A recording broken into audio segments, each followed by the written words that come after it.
I'm very happy that you're giving me this attention and this information attention because it needs to get out to the world. I will start, since we have to be brief. I have already given all pertinent information and supporting documentation to the Senate Intelligence Committee and AARO. They informed me that all of my information will be recorded for public record and shared with Congress. It is that important. In 2010, I was selected to go down to the South Pole Station in Antarctica for an entire year by Raytheon Polar Services as an employee of a third-party contractor for the National Science Foundation. I function in a dual-role capacity as a tradesman and a firefighter. My responsibilities required me to be more informed than most of my crew and offered me complete access to the facilities. What I learned from this unique experience needs to be shared with the entire world. The technology at the South Pole Station certainly can do what it is presented as its primary purposes, and unfortunately, much more. The IceCube neutrino detector is presented as a passive listening device for the purposes of the science as presented. But I'm going to skip right through the chase, folks. I have provided documentation that proves that the 5,160, what they call DOMs, that are embedded in the ice can actually transmit at 2,047 volts each. That gives us a long list of things to consider. It is effectively a multifaceted directed energy weapons platform that I will list rapidly a few things that it can do. Vehicle detection. We're learning that these off-world craft, on-world craft, ours or other nations, are also emitting neutrinos. So this makes the South Pole Station effectively an air traffic control station for this new level of equipment that nobody's discussing.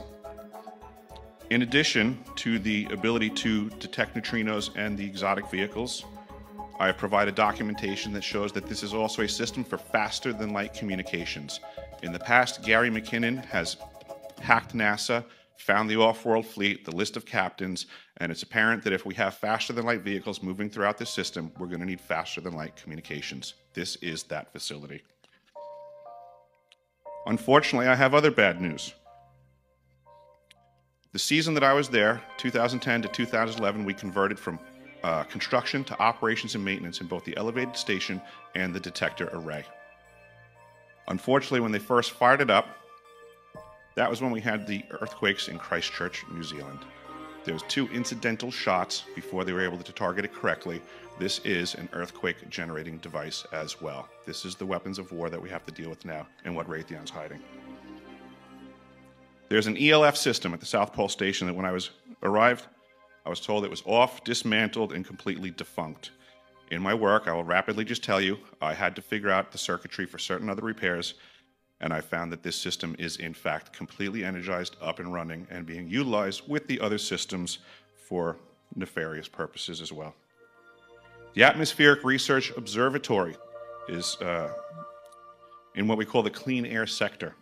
I witnessed myself a very powerful green laser shooting out of the top of this facility into the cosmos.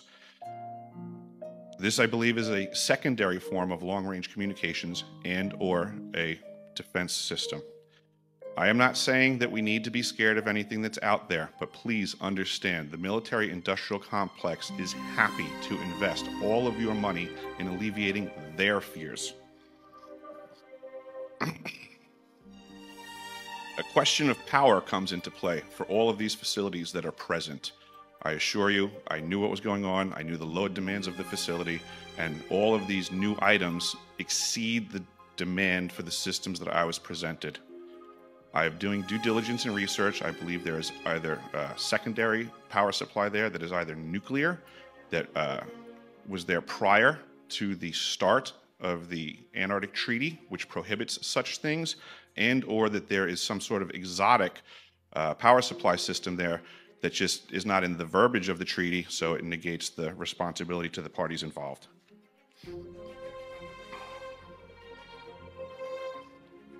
I think that pretty much covers it for time.